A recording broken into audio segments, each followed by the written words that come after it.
दिग्गज आईटी कंपनियों के शेयरों की मूवमेंट को ट्रैक करने वाले निफ्टी आईटी के लिए ये साल काफी बुरा साबित हुआ है। इस साल के पहले 6 महीनों में निफ्टी आईटी 31% टूटा। इतनी भारी गिरावट इससे पहले साल 2001 में हुई थी, जब ये 44% फिसला था। फिलहाल ये 3 साल के निचले स्तर पर है। इस दौरान अधिकतर लार्ज कैप आईटी कंपनियों के शेयर 30% से 35% तक टूट चुके हैं। तो बुधवार को 17% की गिरावट के बाद केपीआईटी टेक का शेयर इस साल अब तक 50% अधिक गिर चुका है। शेयर धड़ाम होते हैं तो आमतौर पर वैल्यूएशन सस्ता होता है, लेकिन इस बार आईटी शेयरों की भारी गिरावट भी इसके वैल्यूएशन को कम नहीं कर पाई है। हालांकि अधिकतर आईटी कंपनियों का वैल्यूएशन घटकर वित्त वर्ष 2028 की अनुमानित कमाई के मुकाबले लगभग 31 गुना पर आ गया है, जो उनके पिछले 10 वर्षों के औसत 15 से 20 गुना के मुकाबले काफी कम है। लेकिन इसके बावजूद भारतीय आईटी कंपनियों के शेयर अभी भी अपने वैश्विक प्रतिस्पर्धा की तुलना में काफी महंगे हैं। गोल्डमैन सैक्स के अनुसार भारतीय आईटी कंपनियां अगले 12 महीनों के अनुमानित कमाई के मुकाबले 14 गुना पीई पर ट्रेड कर रही हैं, जो कि उनके 10 वर्ष के औसत से 25% और 5 वर्ष के औसत से 35% कम है। लेकिन दूसरी तरफ एक्सेंचर, कॉग्निजेंट और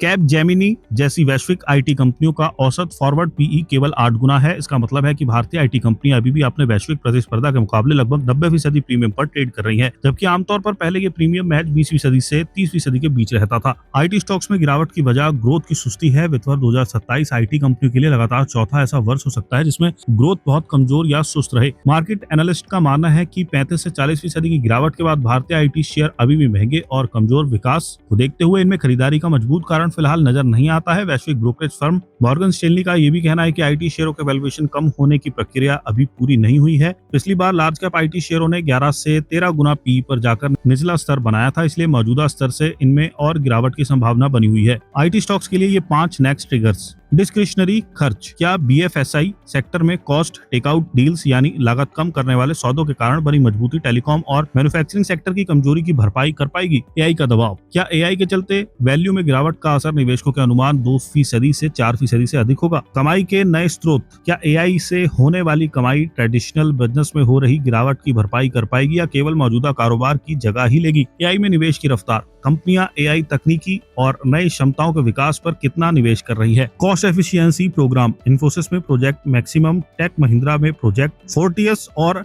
HCL टेक में प्रोजेक्ट एसेंट जैसे कॉस्ट एफिशिएंसी प्रोग्राम। इसके अलावा पूरे आईटी सेक्टर में भर्ती की रफ्तार भी फिलहाल धीमी रहने की संभावना है।